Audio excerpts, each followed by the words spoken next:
किसान वीरों, इस समय गेहूं की फसल में एक स्प्रे कीटनाशक का जरूर होना चाहिए, क्योंकि बहुत से एरिया में इस समय पत्ती खाने वाली सुंडी का अटैक भी काफी ज्यादा देखने को मिल रहा है। और ये सुंडी हमारी फसलों में तब अटैक करती है जब हमारी फसल 25 से 30 दिन की हो जाती है, क्योंकि इस समय तक जो मौसम होता है ये कीट के अनुकूल हो जाता है और उसके बाद इस कीट का प्रकोप हमारी फसलों में देखने को मिलता है। और अगर हम खेत में ध्यान से देखते हैं कि पत्ते कहीं कहीं खाए हुए दिखाई देते हैं, तो फिर हमें समझ लेना चाहिए कि हमारी फसलों में पत्ते खाने वाली सुंडी का अटैक हो रहा है। और ये जो कीट होता है ये हमारी फसल में बाहरी तौर पर पत्तियां खाकर नुकसान करता है, मगर ये कीट दिन में नीचे छुप जाता है और रात को नुकसान करता है। तो इस बात का हमें ध्यान रखना है कि अगर हम खेत में जाते हैं और हमें पत्तियां खाई हुई दिखाई देती हैं मगर कीट नहीं दिखाई देता है, तो फिर हमें समझ लेना चाहिए कि हमारी फसल में सुंडी का अटैक होने वाला है। सो इनकी रोकथाम के लिए हमें क्या करना है कि कोई भी एक कीटनाशक दवा लेनी है, जैसे कि क्लोरोप्लस साइपर हो गया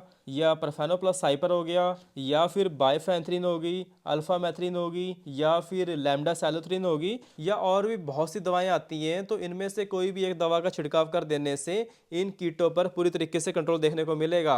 और आज हम भी अपनी फसलों में क्लोरोप्लस साइपर का स्प्रे करवा रहे हैं, जो कि ये दवा बेस्ट है। और इसकी डोज हम ले रहे हैं 1 लीटर दवा को 3 एकड़ के हिसाब से हम इसकी स्प्रे करवा रहे हैं। और इसके अलावा इसके साथ हमने लिया है एक बढ़िया सा टॉनिक, जो कि है रामसाइड कंपनी का ऑलविन गोल्ड सुपर। ये बहुत ही जबरदस्त टॉनिक है। अगर आपने इस टॉनिक का प्रयोग किया है तो भाई आप अपना रिजल्ट जरूर कमेंट करके बताओ। अगर किसी भाई ने इसका प्रयोग नहीं किया है तो भाई आप एक बार अपनी फसलों में इसका प्रयोग जरूर करो। बाकी ये हमारी तरफ से टॉनिक आपको रिकमेंड है और इसका लिंक भी हमने नीचे दे दिया है, तो आप वहां से भी ऑर्डर कर सकते हो। और किसान वीरों, कई बार क्या होता है कि मौसम अनुकूल होने के कारण इस समय माहू, तेले या चेपे का अटैक भी काफी ज्यादा देखने को मिल रहा है। क्योंकि अगर मौसम गर्म होता है तो उस समय माहू, तेला या चेपा इसका अटैक बहुत कम देखने को मिलता है, मगर इस समय गेहूं की फसल में या सरसों की फसल में या फिर मटर की फसल में इस समय भी तेले चेपे की दिक्कत भी काफी ज्यादा देखने को मिल रही है। तो इसकी रोकथाम के लिए हमें क्या करना है कि जो थाइमथॉक्सन आता है या फिर जो इमिडाक्लोप्रिड आता है, तो इन दोनों में से किसी एक दवा का हमें स्प्रे करवा देना है। क्योंकि ये जो तेला होता है ये पत्तियों पर बिल्कुल बारीक हरे रंग का होता है, जिसकी वजह से पत्तियां हल्के काले रंग की देखने को मिलती हैं। सो आपको क्या करना है कि अपनी फसल के हिसाब से चेक करना है कि हमें कौन सी दवा कब डालनी है, कौन सा कीटनाशक कब डालना है। बाकी इस समय कौन सी यूरिया खाद में क्या क्या मिलाकर डालें, या फिर इस समय गुली डंडे की रोकथाम कैसे करनी है, इसके लिए आपके सामने वीडियो आ रही है, तो आप ये वीडियो जरूर देखो।